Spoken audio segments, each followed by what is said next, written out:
Vas a juzgar a una corte porque los fallos que tiene no te gustan, lo que estás buscando es una corte adicta. Es como que nosotros quisiésemos hoy recuperar a Uruguay. No es bajar el cuadro como hizo Néstor Kirchner en el 2003. El aborto es un dolor que no se va del alma. Se va del alma.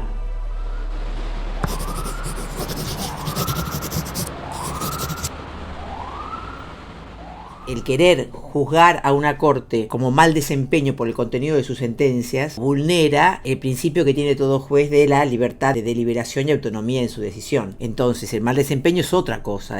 Cuando uno tiene negocios incompatibles con la función, cuando tiene mala conducta, es decir, no tiene que ver con el contenido de las sentencias, porque si vos vos gobierno, vas a juzgar a una corte porque los fallos que tiene no te gustan, lo que estás buscando es una corte adicta, lo cual se asimilaría a un totalitarismo o a una autocracia como la que estamos diciendo. Así que claramente lo que se busca con este juicio político es desprestigiar al Poder Judicial, solamente eso, porque es evidente que no van a tener el resultado que buscan, toda vez que en el recinto necesitas 2/3 partes para aprobar el juicio político. Entonces, ¿qué es lo que están buscando? Si ya saben de antemano que no va a prosperar, lo que están buscando es descalificar a un poder para que las sentencias adversas que puedan llegar a tener, sí o no, durante este año, sean cuestionadas o descalificadas por la sociedad en general. Tiene mucho que ver con este proyecto de impunidad que tiene el gobierno kirchnerista, de doblegar a la justicia para garantizar la impunidad de todos aquellos funcionarios que han tenido conflicto con la ley penal.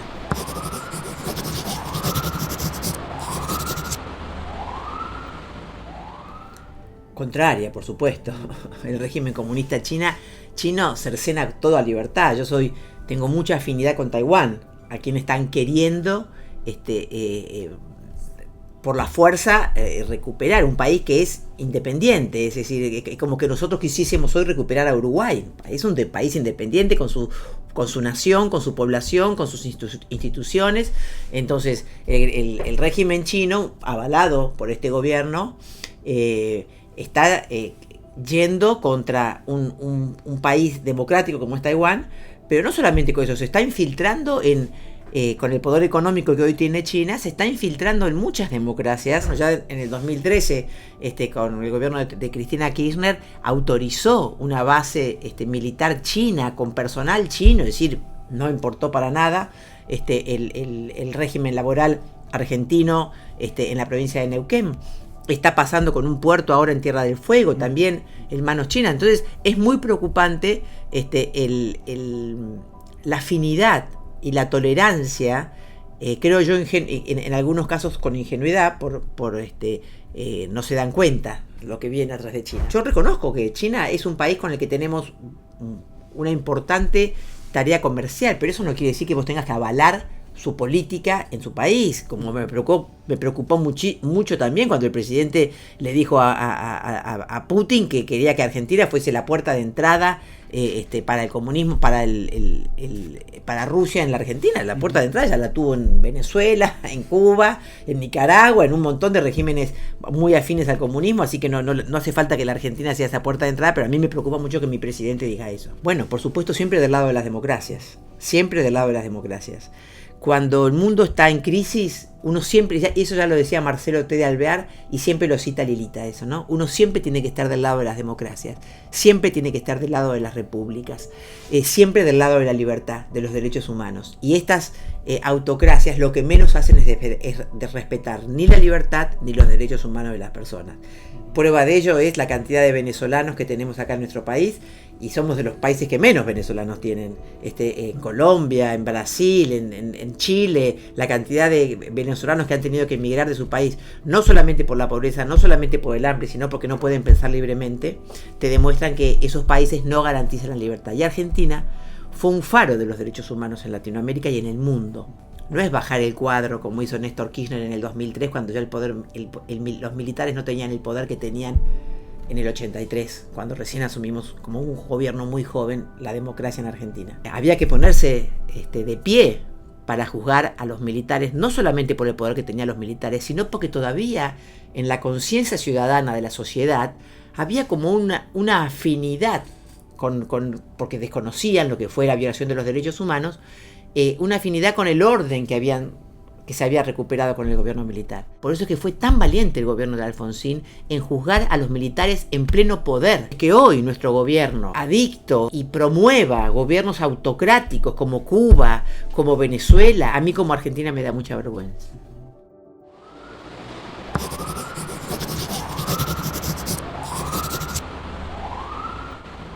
Mira, sin duda la reforma de la Ley de Salud Mental del 2000, que se instala en el 2010, tiene un componente ideológico, sin duda. Los mismos que la redactaron reconocieron que se empezó a pensar en todo esto en la Asociación de Madres de Plaza de Mayo, empezaron a ver cómo se podía modificar. Es difícil la palabra desmanicomialización, que acá ya existía, es decir, acá hacía rato que ya los manicomios no existían. Y se buscó desprestigiar la profesión de psiquiatría, la especialidad de psiquiatría, y decir que no existe la salud mental, que la salud mental es una construcción social. Decirle a eso a un familiar de un esquizofrénico, si eso es una construcción social. La tiene en su génesis, la tiene en su cotidianeidad, no es una construcción social. Ahí la ley habla de que es una construcción social, que tiene que ver con lo económico, con lo histórico, para nada. La salud mental tenemos que llamarla con su nombre. Es muy propio del kirchnerismo no llamar a las cosas por su nombre.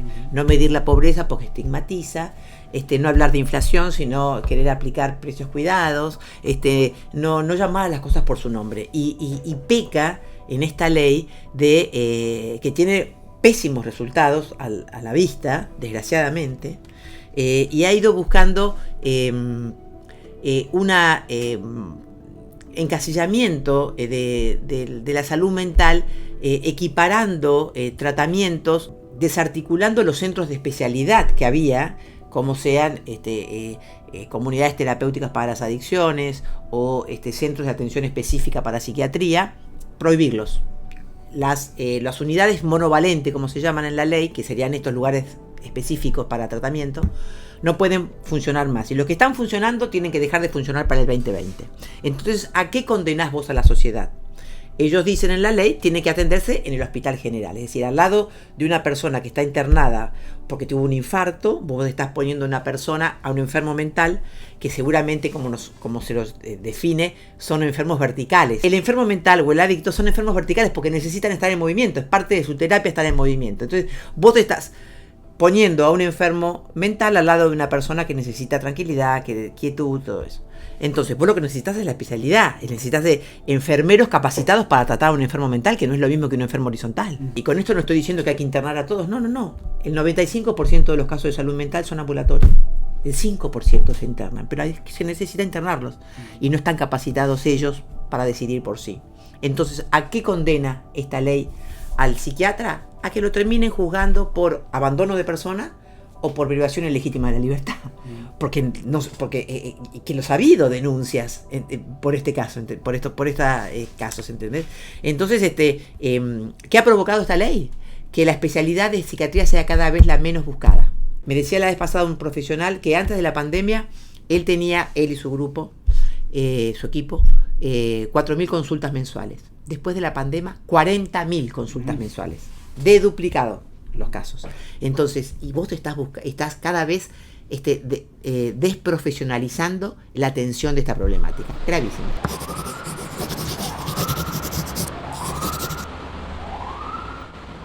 Mira, cuando yo trabajé para evitar la legalización voluntaria del embarazo, siempre dije que era mentiroso el argumento que esta ley de interrupción voluntaria del embarazo iba a reducir los abortos, iba a reducir la mortalidad materna.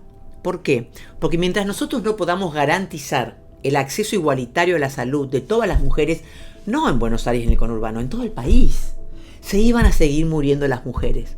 Porque muchas mujeres que no quieren abortar, igual se mueren en el embarazo si no tienen los controles médicos necesarios, si no la educás para que sepa que tiene que controlarse, si no le controlas la presión, si a una chica que le recetás el misoprostol y le autorizás a que tome el misoprostol, no le haces un seguimiento ecográfico de que desplazó la placenta. Si no la desplazó, se muere de una infección, como pasó en una chica al poco tiempo de que se aprobó la ley en Mendoza. Pasó eso, una chica que estaba a favor del aborto, que tomó el misoprostol, que se fue en sangre. Se usa la ley de interrupción voluntaria del embarazo como un método anticonceptivo.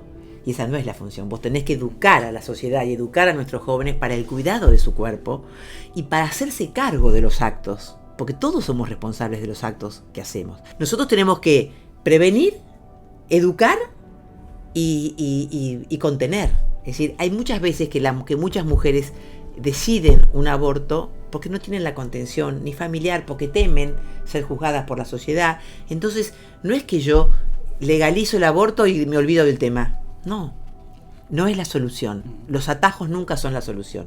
Por supuesto que aparte la legalización, ya está previsto en nuestro Código Penal en casos de violación, que se autorice una interrupción legal del embarazo. El aborto es un dolor. Es un dolor que no se va del alma, que queda en el alma. Entonces nosotros tenemos que evitar los embarazos no planificados.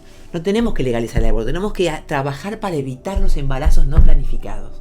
Porque siempre, cada aborto que realice una mujer va a ser, y te lo digo, cuando hablas con una mujer que ha abortado, te das cuenta, siempre va a quedar un dolor en su alma.